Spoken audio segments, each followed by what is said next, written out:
Imlek tradisi agama Buddha ini kuat sekali, karena kalau Cap Gome itu pas salah satu hari raya agama Buddha. Anda ingat kira-kira apa? Magha Puja. Jadi Cap Gome itu selalu Magha Puja. Magha Puja adalah ketika Sang Buddha pertama kali memberikan pokok-pokok dasar peraturan kehidupan yang berdasar kemoralan. Intinya nanti kurangi kejahatan, tambah kebajikan, sucikan pikiran, itu diberikan pada waktu Magha Puja. Sehingga kalau Cap Gome di wihara-wihara tidak pernah lepas lontong Cap Gome. Padahal Cap Gome masih merupakan rangkaian Imlek, image atau kesan bahwa tradisi Imlek ini menjadi agama Buddha itu sangat kuat, padahal tidak. Nanti kalau yang tahun pertama itu kan katanya tahun tikus ya, kemudian tahun kerbau dan seterusnya. Itu berkaitan sekali dengan kisah Sang Buddha. Ada dongeng di dalam masyarakat. Pada satu ketika Sang Buddha itu memanggil semua hewan yang ada di hutan. Kemudian hewan-hewan ini berdatangan. Si tikus karena kecerdasannya dia naik ke leher kerbau. Naik lehernya kerbau, gigit lehernya kerbau. Ada sedikit bulunya, gigit situ. Kerbau lari, belakangnya kelinci. Kelinci juga lari terbirit-birit, dikejar harimau, dan seterusnya. Nah, yang paling santai si babi, santai jalan pelan-pelan gitu. Nah, akhirnya sampailah di depan Sang Buddha. Begitu sampai, si tikus tadi kan diri lehernya kerbau, langsung lompat set, nomor 1. Katanya dalam cerita itu Sang Buddha langsung mengatakan, tikus kamu tahun pertama. Wah. Kerbau kamu ketinggalan, tahun kedua. Berikutnya kelinci, harimau, dan seterusnya. Wah, itu yang paling akhir babi. Ya sudahlah, 12 binatang komplit. Itu ada cerita seperti itu. Padahal kalau kita membuka di kitab suci agama Buddha yang namanya Tipitaka, sama sekali tidak ada. Ngapain Sang Buddha manggilin binatang-binatang? Ngurusi manusia saja sudah ruwet, ngapain manggilin binatang? Dan apa binatang cuma 12? Ya kalau hari itu datang 15 bagaimana coba?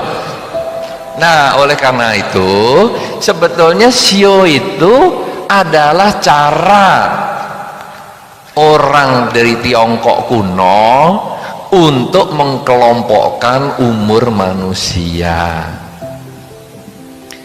Jadi sebetulnya pemilihan 12 binatang itu ya secara acak saja, tidak mewakili. Jadi misalnya, oh ini siapa? Siu babi.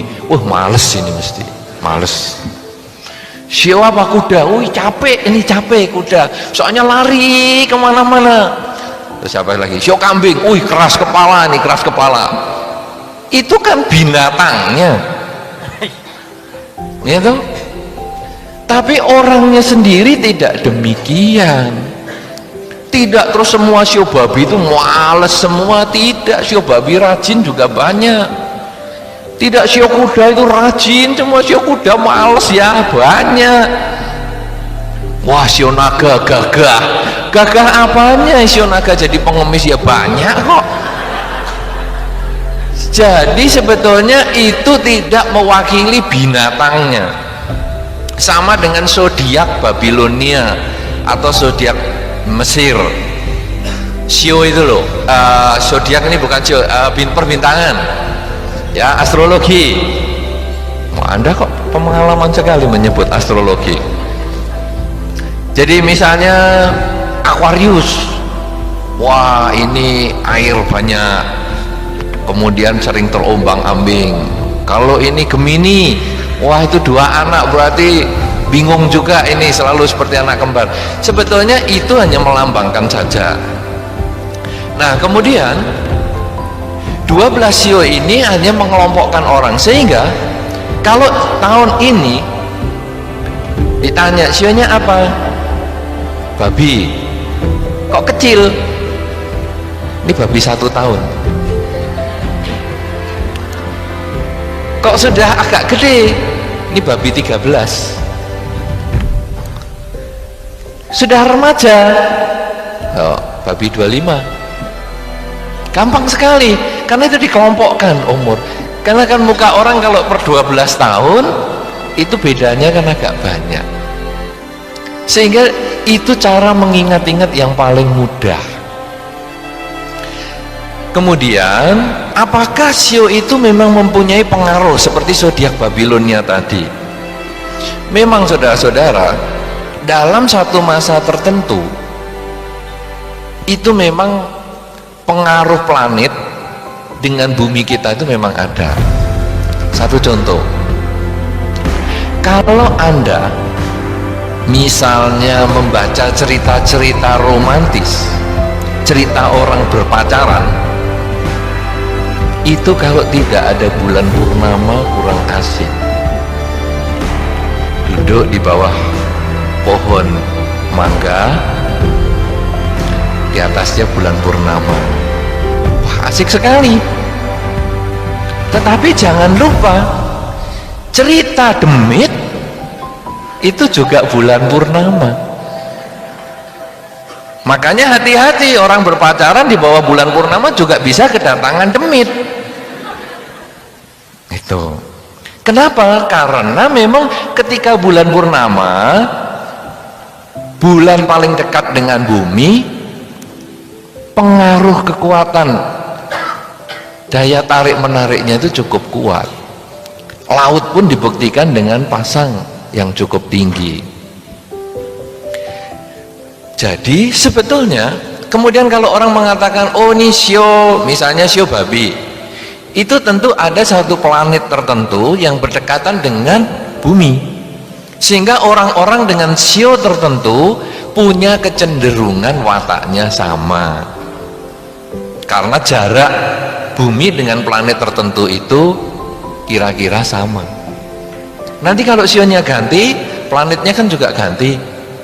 Nah ini punya kecenderungan juga yang tertentu lagi. Demikian pula perbintangan juga sama. Nah sekarang berarti sio ini dasarnya adalah dari kebudayaan Tiongkok kuno. Lalu sebagai umat Buddha, apakah perlu kita merayakan tradisi Imlek? Kalau kita mengikuti kebiasaan di dalam keluarga dengan tradisi Tiongkok, silahkan. Anda mau melakukan upacara tradisi Imlek, silahkan. Anda mau sembahyang seminggu sebelum Imlek, itu ada satu tradisi mengatakan dewa naik ke langit. Jadi dipercaya seminggu sebelum Imlek itu sembahyangan tidak manjur,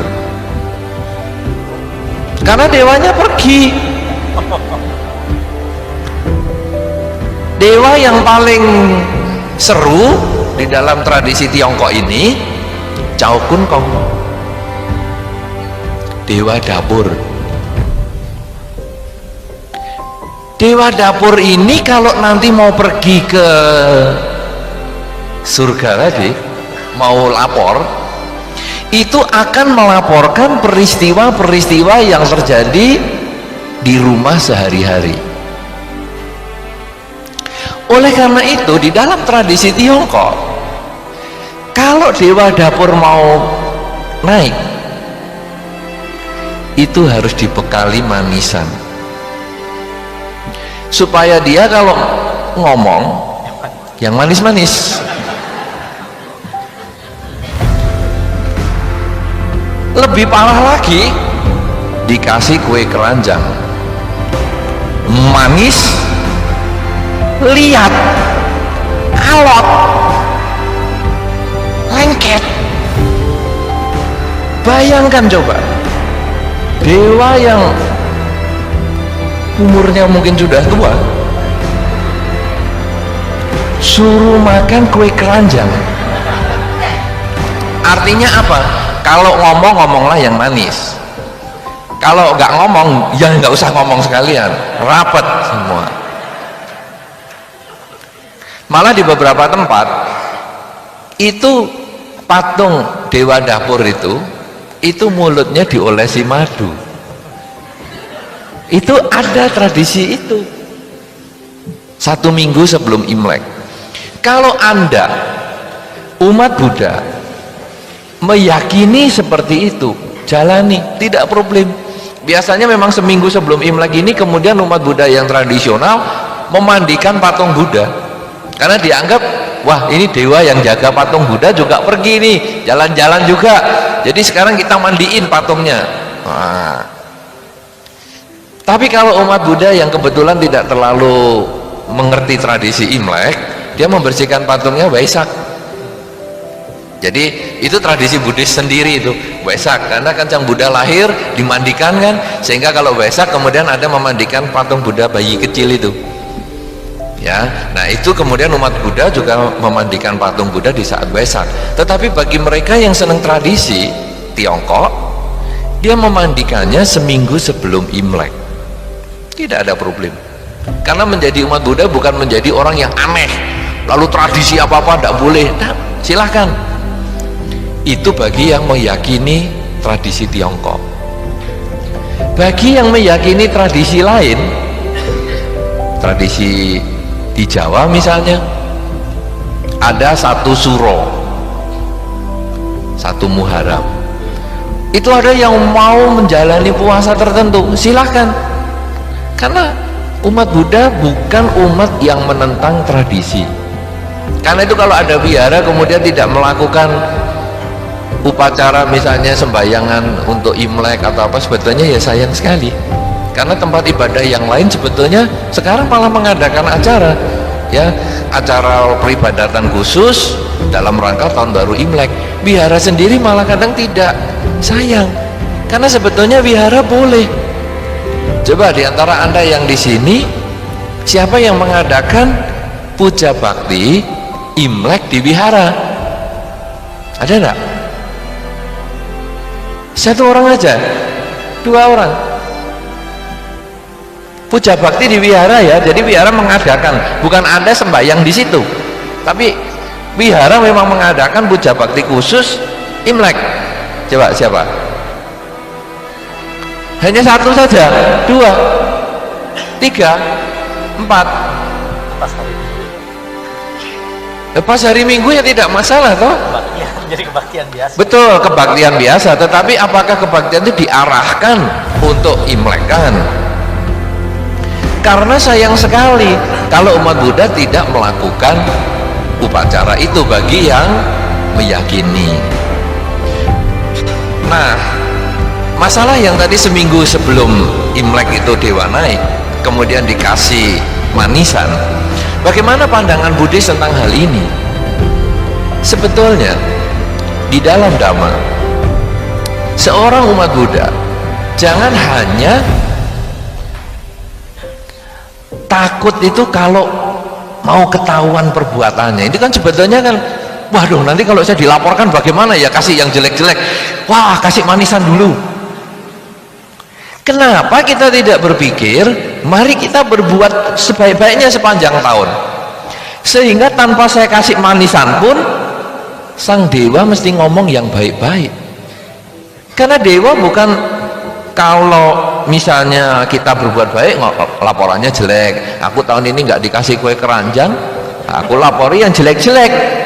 Wah ini tahun ini kue keranjangnya gede sekali, wah aku laporkan yang baik-baik. Saya kira kalau pola pikir dewa tidak seperti itu.